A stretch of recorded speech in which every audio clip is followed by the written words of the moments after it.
Hey guys, so before we get into today's video, I just want to say that I don't think you will find a more serious and rigorous scholar of theology in the church than Blake Ostler.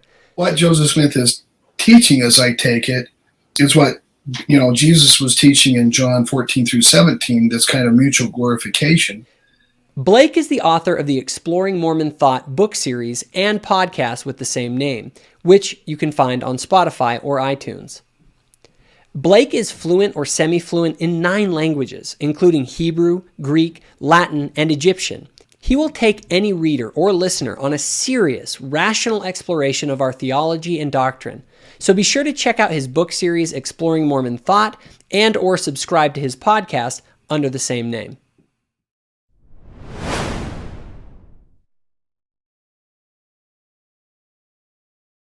So in my last video, I talked about the intellectual sin of arbitrary standards. Today I'm going to focus on the sin of an inconsistent or incoherent worldview. Now, please note that saying something is logically incoherent or inconsistent does not mean that you simply don't understand it or like it. It is instead to say that the position is contradictory and cannot be true. It's like someone saying that 2 plus 3 equals 7. It simply is nonsense. Here's what I mean. The most common use of consistency and inconsistency in everyday language is different from its use in logic. In everyday language, something is consistent if it's predictable or reliable. So, a consistent A student is a student who regularly and predictably gets A's. A consistent athlete is one who reliably performs at a certain level, regardless of the circumstances. An inconsistent athlete performs well sometimes and not so well other times, and their performance is hard to predict. Now, this isn't how we use the terms consistent and inconsistent in logic. In logic, consistency is a property of sets of claims. We say that a set of claims is consistent if it's logically possible for all of them to be true at the same time. What does logically possible mean here? Logically possible means that the set of claims doesn't entail a logical contradiction. A contradiction is a claim that is false in all logically possible worlds. And we usually write the general form of a contradiction as a claim of the form A and not A. Not A is usually interpreted as the contradictory of A. But as we saw in the last tutorial, this can also be the contrary of A. So if it's logically impossible for a set of claims to be true at the same time, then we say that the set is logically inconsistent. Let's look at some examples. All humans are mortal, and some humans are not mortal. These clearly form an inconsistent set, since these are logical contradictories of each other. Mortal means you will someday die. Not mortal means you'll never die. You're immortal. If one is true, the other must be false, and vice versa. Now what about this set? All humans are mortal, and Simon is immortal. Can both of these be true at the same time? In this case, the answer is yes. Both of these can be true. They're only inconsistent if you assume that Simon is human. If that were true, then these would be inconsistent. But Simon is just a name for an individual. So Simon could be a robot, or an alien, or an angel. And if so, then the claim about all human beings being mortal wouldn't apply. Now, if you added the assumption about Simon being human as a claim to this set, like so, then you'd have an inconsistent set. Here you have 3 claims where if any 2 of them are true, the third has to be false. Let's take a moment and look at this a little closer. All humans are mortal, and if Simon is immortal, then it logically follows that Simon can't be human. By logically follows, I mean that you can construct a valid argument from these premises for the conclusion that Simon is not human, like so. This is what it means to say that the set entails a logical contradiction. From the set, one can deduce a claim that is either the contradictory or the contrary of one of the other claims in the set. You see, a person's worldview is inconsistent or incoherent if the claims of that worldview contradict each other. Now, as I have engaged intellectually with people of different worldviews, especially secular ones, I often think of the late philosopher and theologian Dr. Greg Bahnsen. He used to teach that the key to engaging with others intellectually was to start by understanding what philosophical presuppositions form the foundation of a person's worldview, and then to examine those presuppositions for inconsistencies. And so you're going to point out that the unbeliever is resting on a philosophical foundation when he or she argues the way they do. And that's why they're reasoning in the manner that they do. You do want to point out the inconsistencies, here I'll put in parentheses, the incoherence of this worldview, this philosophical bias that the unbeliever has not bothered to argue for. Okay? So step one, look for arbitrariness. Opinions that don't have any basis. Step two, look for underlying philosophical presuppositions that have not been argued, that have just been taken for granted. Step three, show the incoherence of that philosophical bias that is there. Look for the dialectical tensions. At the end of yesterday's lecture, I gave you a list of such dialectical tensions. Actually, if you just memorize that set of illustrations, I would think in 99 point something of the cases, you're going to have all you need, because they come up over and over and over again. I'm going to take as my illustration at this point in my lecture the philosophy of Epicurus. And the reason I'm going to use Epicurus is because I think he's the patron saint of 20th century America. We're all, not each, but we're all, in the generalized sense, Epicureans today. That Epicurean philosophy of atomism, observational epistemology, live for pleasure, hedonistic ethic, that Epicurean philosophical bias is going to come into the argument of many unbelievers. Not all, but many. I have to generalize here. And it will come in an unargued fashion. It'll just be taken for granted. Everything's atoms. Whatever we know by observation, that is formed and by the law of non-contradiction. And the way we should live is to live for pleasure. This is a popular philosophy. But if you do apologetics in the way that I'm teaching you, you're going to go after it and show that it's not at all a cogent philosophy upon cross-examination. The unbeliever has taken for granted things which are incoherent. Let's take the premise that all knowledge is perceptual in nature. Many of the people you talk to are just going to assume if you know something, it's because you have perceptions to back it up. But of course, the premise that all knowledge is perceptual in nature is not one that is known on the basis of perception, is it? And so here you have a philosophy that refutes itself. Don't expect the unbeliever to come out with the banners flying, saying, it's under this philosophy that I'm working and I'm thinking and reasoning. I believe all knowledge is perceptual. The non-Christian is just going to take that as unargued philosophical bias. It's your job to point out the bias and then, as we put up here thirdly, point out the dialectical tension, their incoherence in that. Moreover, what Epicurus said about reality could not possibly have been known by means of perception. Stop and think about that. Epicurus could not possibly have perceived imperceptibly small bits of matter. Now, we'll talk about the 20th century in just a moment. But in his day and age, before electron microscopes and so forth, how could Epicurus have said reality is made up of bits of matter that are imperceptible? He's just told us everything we know is based on what? Perception. And then he turns right around and gives us a metaphysic that commits him to something that he has not perceived. Do you see what Dr. Bahnsen is doing here? Do you see how you can find inconsistencies in a particular worldview? In a recent engagement I had with the prominent anti-Mormon Bill Reel, I took the time to explore where his materialist worldview logically leads. Well, the thing is I would say that you need to look at what science actually says, okay? Because science says that everything is cause and effect, right? Your like, you don't believe that human beings have free will, correct? Free will? No, I don't. So we don't have agency. So we don't actually. I don't believe. Yeah. Okay, so Bill has now agreed that human beings have no agency. We don't make choices.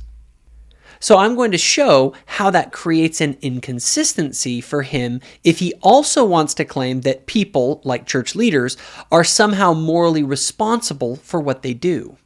So real quick, would you go to slide number 9 on that slideshow? I want to get your thoughts on this because it plays into this whole thing, right? And the first premise that I want to have here is that people are only morally responsible for the choices that they make, right? If you don't make a choice, like, you're not responsible for it because you didn't make the choice. But now let's get rid of agency altogether. Yeah. So we don't make choices. In other words, you don't even make the choice that you like. The person who is racist didn't choose that, right? Somebody who's like, totally. If you were born in their circumstances or in their, whatever, you'd be racist, right? Yeah. If I was born into a family where I had the predisposition to be a serial killer and my dad was absent from the home and my mom abused me, I might turn into a serial killer with no choice of my own. So how can we have a coherent discussion about moral responsibility if you're not morally responsible for any of your choices because you ultimately don't make choices? Do you see what the problem is here? We don't hold people morally accountable for things they don't choose to do. How could we? They can't choose to do otherwise. So Bill wants to condemn people as morally reprehensible for their racism while also holding to a worldview that says people can't choose what they believe or do because what they do or believe is determined by their genetics, biology, and upbringing. So I had an interview with a geneticist about 5 years ago or so, and we were talking about the LGBT issue. And I got done with the interview and I said, hey, I'm not sure I'm going to include this in the conversation or not, but I want to talk to you about it. I said, apologists are often throwing out this slippery slope that if we allow men to marry men and have sex and women to marry women and have sex, that we're going to eventually as a society create a slippery slope where child predators get to have sex with children and people who have inclinations towards bestiality get to have sex with animals, for instance. And I said, I don't want to promote these kinds of arguments because I think it's a horrible argument in terms of rationale because consent is a big deal. And again, subjective, right? But how can a person consent if they don't have choice? Sorry. I know, totally. We use terms, you're right. We use terms in ways that doesn't actually reflect what's really going on, but it's the best we have in the language that we use. We all act as though we have agency, even if some of us understand that that agency is extremely limited or non-existent. So when I talked to this geneticist, I said, I want to ask you about serial killers and child predators. And she goes, Bill, you don't want to include this in the conversation because as a geneticist, it is demonstrable that it is genetic or epigenetic. Genetic meaning that it's passed from, semen and egg. Mm-hmm. Epigenetic meaning something else is going on in the womb, at least, that contributes to chemical reactions that now has that person having this predisposition. Mm-hmm. She said child predators aren't choosing to do that. They are predisposed genetically to doing such. Now we can go like, man, I wish there was a God and I wish that things were choices and I wish there was agency. But if there isn't agency, there just is an agency and we have to deal with that. And again, the science says at best, your agency is nothing like what Mormonism taught you. By the way, it also changed on that. We used to have free agency. You're old enough, I think, to have grown up in a Mormonism, because I certainly did, where we had free agency. And now we have moral agency, which is defined very different. So I'm saying, once again, Mormonism shows that it thinks it has a right to determine what's right and wrong, but it seems unable to discern such. See, but I'm going further and almost deconstructing all of this now. So I'm going, please. Okay, so a person doesn't choose to be sexually attracted to children. Can they choose whether or not to actually have sex with children? Yes and no. Ugh. You can see Bill is struggling with the contradiction in his worldview here. On one hand, he rightly wants to make moral judgments about racism, pedophilia, and a church that he believes is morally bad. But then he also wants to say that human beings can't choose their behavior or their beliefs. Again, this is a classic example of an inconsistent worldview. The reality is there are all sorts of inconsistencies in our critics' worldview, if you just take the time to examine them critically. Here's another example. I would say one of the main logical inconsistencies that atheists have to wrestle with, for example, is their own existence. How did they get to be a human being, and how did human beings come about? If the answer to that is that we're products of chance plus matter plus time, then there's no possible way that even their own view of themselves could be rational. Their own view of themselves would itself be a product of chance plus matter plus time. And there's no possibility that some theory of who we are and how we got to be where we are, that theory could have any rational consistency if that theory itself is a product of chance. So even as the atheist wants to say, here's what I believe and here's what is true, that very truth itself is a product of chance and therefore is completely unreliable. Now, there's another form of inconsistency that's a little bit different that people often engage in. In fact, it probably is the most common inconsistency out there. And this is the inconsistency between a person's behavior and their professed beliefs. For instance, if I say that I love my wife with all my heart and she's the most important person in the world, but then in my behavior I treat her like crap, there is an obvious inconsistency there, a lack of maybe what we would call integrity. What you find is that people will say that they believe all sorts of things that are inconsistent with their behavior. And after all, what really is the best method for judging what a person really believes? Religious is what you act out. Anything you act out. Everything you act out is predicated on your implicit axioms. And the system of implicit axioms that you hold as primary is your religious belief system. It doesn't matter whether you're an atheist or not. That's just surface noise. So it has nothing to do with divinity or No, I didn't say supernatural that. beings? No. Or it doesn't necessarily have to do with those?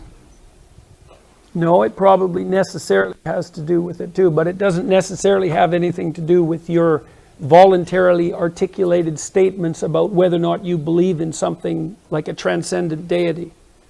So, I mean, what you act out is much more what you are than what you say about yourself. And what the hell do you know about what you believe anyways? You're complicated, man. It's a fair question. Well, seriously, people are complicated. You know, like we're not transparent to ourselves at all.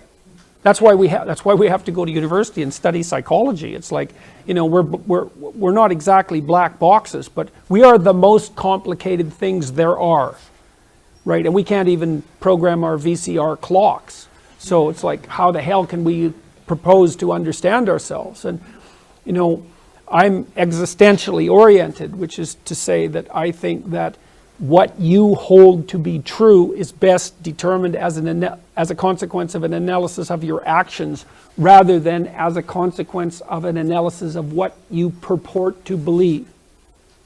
Now, in order to act, you can't act without a hierarchy of value, which I tortured the other poor questioner about. You can't act without a hierarchy of values because you can't act unless you think one thing is better than another. Because why would you act otherwise? So that means that you're embedded within a hierarchy of values, whether you know it or not, or maybe multiple fragmentary and competing hierarchies of value, which is all the worse for you, by the way, because it just makes you very confused. That hierarchy of values has an axiomatic, it's based on axioms. And the probability that you understand them is very low, because generally people don't understand their axioms. But that axiomatic system is essentially your religious system. And there's no way out of that as far as I can tell. And you can say, well, it isn't predicated on conscious belief in a transcendent deity. It's like, okay, have it your way. But, you know, most people in this room act out a Judeo-Christian ethic. And not only do they act it out, if they're treated in a manner that's not commensurate with that ethic, they get very, very, very annoyed. So, for example, if I fail to treat you as if you're an embodiment of a divine fragment, let's say, that's characterized by the ability to make free choice and to determine your own destiny in some sense, or if I fail to treat you as if you're a valued contributing member of the polity as a sovereign individual, then you'll find that very offensive and become angry. It's like, okay, then that's what you believe. Well, if I ask you if you believe any of that, well, that's a whole different story. You might give me some radical leftist nonsense. But that doesn't take away from what you've that doesn't take away from the fundamentals of your action. Now, to review, Dr. Bahnsen talks about 3 things to look for in any intellectual engagement. The first is arbitrariness. This can be tested by simply asking by what standard another person is making their judgments.